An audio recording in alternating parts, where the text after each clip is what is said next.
So it says, consider the following equation. Sine of theta is equal to 3 root 10 over 10. If the angle theta is in the second quadrant, what is the value of tangent? So a couple of things. The second quadrant means that the reference angle is going to be here. Now, what we're doing mathematically is we're drawing an angle like this, where this is theta, and this would be the opposite right here. The radius of the unit circle is always the hypotenuse, and the one that's left over is always the adjacent. The adjacent is always on the x value. So when we think of it in terms of this point right here, x comma y, we're really thinking in terms of the value of the adjacent comma the opposite. And we'll talk more about that as we do this problem. So basically, I have a right triangle that looks like this. But now the reason why they tell us the quadrant is because my adjacent will be negative, right? In order to get to this point here, my x is negative. My y value is positive, but my x value is negative. So we need to keep that in mind. Well, first thing we need to know is that, and when you see something like this, you should know that's the same as 3 over the square root of 10. Well, why? How do I know that's the case? Because you always have to rationalize the denominator. So usually when you end up with an answer like this, if you multiply that by the square root of 10 over the square root of 10, the square root times the square root becomes the base, which is 10. And then you're left with something like this. We don't want to leave a square root in the bottom of the denominator because you've got a plus or minus. It's just a common practice, actually. But the main thing is sometimes you have a negative square root. There's lots of scenarios, but we always rationalize the denominator. So what does that tell us? Well, if we think of SOHCAHTOA, right? So, SOHCAHTOA tells us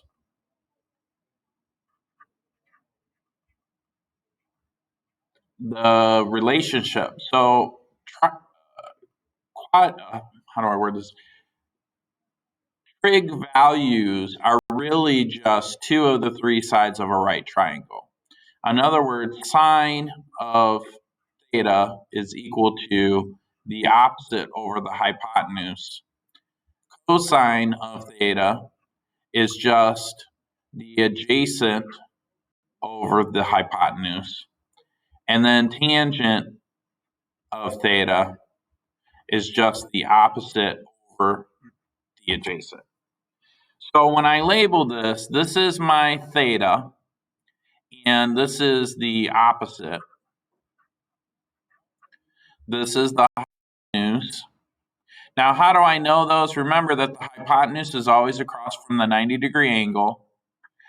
The opposite is on the opposite side of our angle, and the adjacent is the one that's left over. And if this is equal to 3 over to the square root of 10, that means that my opposite is 3, and then my radius is the square root of 10.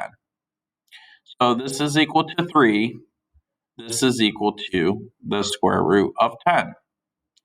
Well, they want to know what tangent is. Well, tangent is the opposite over the adjacent. And I don't know what the adjacent is yet. But I could think of this like the Pythagorean theorem. A squared plus b squared, this only works for a right angle triangle, is equal to c squared. But c squared is always the hypotenuse. So if we think of this in terms of trigonometric labels, A would be like the opposite squared, and B would be like the adjacent squared. So it'd be the opposite squared plus the adjacent squared is equal to the hypotenuse squared. That's an H. All right. So then in my next line, in other words, we're going to use the Pythagorean theorem to find out what the adjacent is. So I'm going to say 3 squared, because that's what the opposite is, plus A squared is equal to the square root of 10 squared. So all I did was I took the value for the opposite, plugged it in here, plugged it in here. The value of the hypotenuse, and plugged it in here. Now, if you notice, I got a bunch of numbers and the letter A. So I'm just going to solve for A. 3 squared is 9 plus A squared. Now, when you square a square root, you're just left with the base, so that becomes 10. In other words, the squaring of a square root, they kind of undo each other. So then I subtract 9 from both sides, and I get that A squared is equal to 1. Now, I can take the square root of both sides. I could say that A squared is equal to 1. Take the square root of this side, take the square root of this side, and I get A is equal to 1. In other words, the length of the adjacent is just 1. So now they're asking me, what is tangent? Well, tangent of theta is equal to the opposite over the adjacent, but the opposite is 3. But this is where it gets a little tricky. My adjacent has a value of 1, but because it lives in quadrant 2, x, or the adjacent, has to be negative. So this would be negative 1. Oops. And I kind of skipped over this.